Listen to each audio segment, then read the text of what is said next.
Запоры на сякерку ён хадзіў.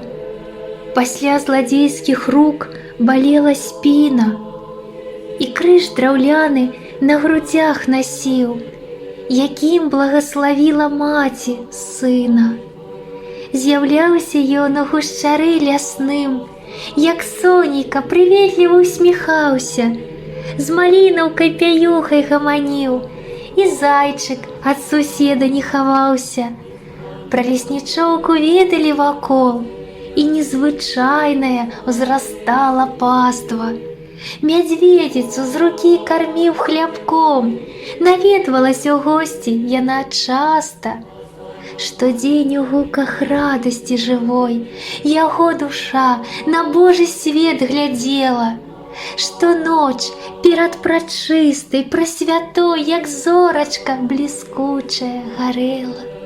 А сёння будзе свята на душы у кожнага, хто любіць Серафіма, хто просіць у яго: дапамажы жыць у любові, з радасцю і мірам. Боже, Боже, Боже,